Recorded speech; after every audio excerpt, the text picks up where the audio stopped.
사람과 사람을 연결하는 공간인 그레이스 홀은 예배, 세미나, 음악회, 각종 모임을 위한 다목적 공간으로 둘루스에 위치해 있습니다.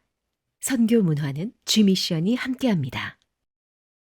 소중한 고객 한 분 한 분이 활짝 웃으시는 그 순간까지 하하보험이 함께합니다.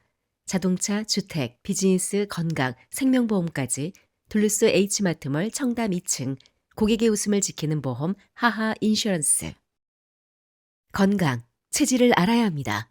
팔체질 한방 전문 누가병원, 체질 진단으로 맞춤 치료, 두통, 알레르기, 만성 피로 관리와 교통사고 카이로 치료까지 누가병원. 체질에 맞는 음식은 사람을 살립니다. 7월 1일 수요일 뉴스웨이브 투5 소리뉴스입니다. 미 법무부가 원정 출산 사건들을 최우선으로 수사해 기소하라고 연방검찰에 지시했다고 외신들이 30일 보도했습니다. CNN 방송 등에 따르면 미 법무부는 이날 모든 연방검사들에게 보낸 서한을 통해 원정 출산 사건을 가장 먼저 처리하도록 지시했습니다. 미 법무부의 이런 조치는 미 연방대법원이 이날 출생시민권을 제한하는 도널드 트럼프 대통령의 행정명령에 위헌 결정을 내린 지 수시간 만에 나왔습니다. 법무부는 X에 올린 게시물에서도 출산 관광 계획은 이민법을 악용하고 형사법을 자주 위반한다며 자녀가 시민권을 자동 획득할 수 있도록 하기 위해 법의 허점을 이용하는 사람들은 법의 심판을 받게 될 것이라고 밝혔습니다. 법무부는 또 일선 검사들에게 출산 관광 수사를 위해 국토안보부와 협력하도록 했습니다. 국토안보부는 지난 4월 수사 요원들에게 출산 관광 수사에 집중할 것을 명령한 바 있습니다. 로이터 통신은 미 법무부의 이번 지시는 연방 대법원의 제동에도 트럼프 행정부가 강경 반이민 정책을 이어가겠다는 것을 시사한다고 분석했습니다. 실제로 트럼프 대통령은 이날 대법원 결정 직후 소셜미디어에 올린 글에서 우리나라의 큰 불행이라며 의회 입법 등을 통해 출생 시민권을 제한하기 위한 노력을 멈추지 않겠다는 뜻을 밝혔습니다. 미국 서부 내륙 지역인 콜로라도 유타 등지에서 대형 산불이 연달아 발생하고 있습니다.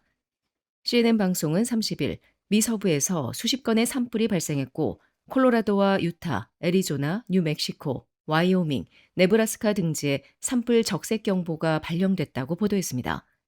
콜로라도 주정부에 따르면 전날 밤 기준으로 주 전역에서 산불 16건이 발생했습니다. 지난 26일 콜로라도와 유타주 경계에서 시작된 스나이더 화재가 계속돼 총 3200에이커가 불탔습니다. 이 불은 인근 지역의 놀스 화재, 고호 화재와 합쳐지며 빠르게 번졌습니다. 산불을 진압하던 소방관 3명이 화염에 갇혀 숨지고 2명이 다치는 등 인명피해도 발생했습니다. 또 이와 별도로 콜로라도 남부에 발생한 아스펜 에이커스 화재가 28,000에이커 규모로 번졌고 건물 155채가 소실됐습니다. 그 여파로 인근 푸에블로, 커스커 카운티 전역 주민 수천 명에게 대피령도 내려졌습니다. 제라드 폴리스 콜로라도 주지사는 비상사태를 선포하고 주 방위군이 화재 진압에 나설 수 있도록 했습니다. 한편 인접한 유타에서도 12건의 산불이 발생했습니다.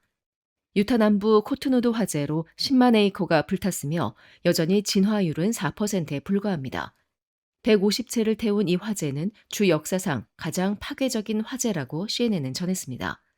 또 남동부 바빌론 화재로 국유림과 국립공원 등 4만 에이커에 달하는 부지가 폐쇄됐습니다.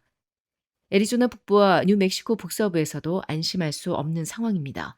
이 지역에서 강풍과 건조한 날씨가 이어지며 산불 위험이 커지고 있습니다. 이에 콜로라도와 유타 주정부는 오는 주말 건국 250주년을 앞두고도 산불 위험 때문에 불꽃놀이를 금지한다고 밝혔습니다. 미국 합동화재센터는 국가 대비 태세를 총 5단계 중에서 4단계로 격상하고 산불 진화를 위해 연방 차원의 자원을 집중적으로 투입하기로 했습니다. 애틀란타 버케드의 한 주택에서 71세 여성이 숨진 채 발견되고 현장에 있던 아들이 체포돼 경찰이 살인사건으로 수사하고 있습니다.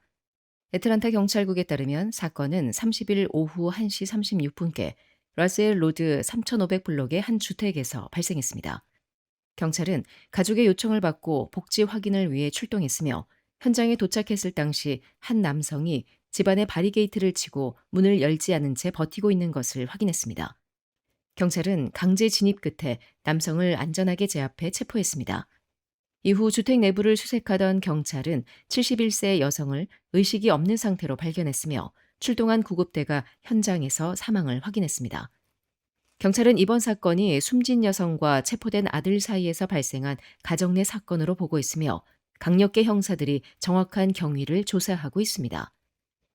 이번 사건이 한 NFL 선수의 가족과 관련이 있을 가능성이 있지만 현재 체포된 인물이 해당 NFL 선수는 아니다라고 밝혔습니다. 경찰에 따르면 해당 주택은 이전에도 여러 차례 신고가 접수된 이력이 있으며 지난 4월에도 경찰이 출동했던 것으로 확인됐습니다. 또한 체포된 아들에게 정신건강 문제가 있었을 가능성도 수사 대상에 포함됐다고 경찰은 설명했습니다. 경찰은 현재까지 숨진 여성과 체포된 아들의 신원을 공개하지 않았으며 정확한 사망 원인과 적용될 혐의도 아직 발표하지 않았습니다. 한편 수사 당국은 현장 감식을 계속 진행하며 범행 동기와 사건 경위를 조사하고 있습니다. 체포된 남성은 경찰에 구금된 상태에서 조사를 받고 있으며 관련 혐의는 수사 결과에 따라 결정될 예정입니다. 각종 반찬, 도시락, 잔치 음식으로 30년을 지켜온 한국의 맛, 나눔 잔치집 404-543-9113. 오늘 식탁이 파티가 됩니다. 한 곳에서 시작되는 안정된 미래, 선우앤선우 종합보험. 애틀란타 부동산 경험이 답입니다. 36년 경력의 켈러 윌리엄스 리얼티, 앤킴 부동산 전문인, 주택 매매부터 투자 상담까지 믿고 맡기세요. 770-355-3560. 미국 텍사스에서 오토파일럿 기능을 사용 중이던 테슬라 차량이 주택가에 돌진해 사고를 낸 지 열흘 만에 캘리포니아에서도 테슬라 한 대가 카페를 덮쳐 인명사고를 냈습니다. 30일 ABC 방송에 따르면 전날 오후 캘리포니아주 시미밸리 쇼핑센터에서 테슬라 스포츠 유틸리티 차 한 대가 카페 야외석에 있는 도로로 돌진해 1명이 사망하고 5명이 다쳤습니다. 테슬라 운전자는 64세 여성이었으며 어린이 4명이 차량에 함께 타고 있었던 것으로 확인됐습니다. 사고 당시 테슬라의 첨단 운전자 지원 시스템이 작동 중이었는지는 확인되지 않았습니다. 시미밸리 경찰서 관계자는 고의적인 일은 아니라고 보지만 기계적 결함인지 음주나 약물 복용에 따른 것인지는 결론을 내릴 수 없다고 설명했습니다. 사고가 잇따르는 가운데 테슬라의 첨단 주행 보조 기능인 ADAS 안전성에 대한 우려도 커지고 있습니다. 앞서 19일 오토파일럿이 켜진 테슬라 모델 3가 텍사스주 해리스 카운티 주택에 돌진해 현관에 있던 70대 여성이 사망했습니다.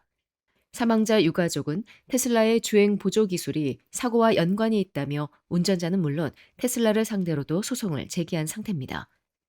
이에 테슬라 측은 사고 당시 운전자가 가속 페달을 밟아 오토파일럿을 해제했다고 주장하고 있지만 미국 도로교통안전국이 특별 충돌 조사를 개시한 상태입니다. 테슬라에는 차간 거리를 유지해주는 오토파일럿이 기본 탑재되어 있으며 차선 변경부터 주행까지 모두 인공지능이 진행하며 사람은 감독만 하면 되는 완전 자율주행 기능도 선택할 수 있습니다. 코리안 페스티벌 재단이 주최하는 2026 K-팝 콘테스트가 오는 8월 29일 토요일 오후 6시부터 8시까지 둘루스 페스티벌 센터에서 개최됩니다. 이번 콘테스트는 9월 19일 토요일에서 20일 일요일 귀네플레이스몰에서 열리는 2026 코리안 페스티벌의 K-팝 메인 공연 무대에 설 참가자를 선발하기 위한 예선전입니다. K-팝을 사랑하는 젊은 아티스트들이 실력을 겨루고 메인 무대에 오를 기회를 잡는 축제의 장이 될 것으로 기대됩니다. 참가 부문은 커버 댄스와 보컬로, 솔로 또는 그룹으로 지원 가능하며 편집되지 않은 영상을 통해 예심이 진행됩니다. 총 12팀에서 15팀이 예선을 통과하고 본선에서 선발된 최종 5개 팀은 2026 코리안 페스티벌 K-팝 메인 무대에서 공연할 수 있는 특별한 기회를 얻게 됩니다. 대상 한 팀에는 $1,000, 은상 3팀에는 각각 $500, 동상 6팀에는 각각 $300가 수여됩니다. 참가 신청은 7월 31일 금요일까지이며 신청서 작성과 공연 영상 제출은 코리안 페스티벌 파운데이션.com을 통해 접수하면 됩니다. 한국의 정몽규 대한축구협회장이 홍명보 국가대표팀 감독 선임에 부당하게 개입했다는 의혹을 서울경찰청이 직접 수사합니다.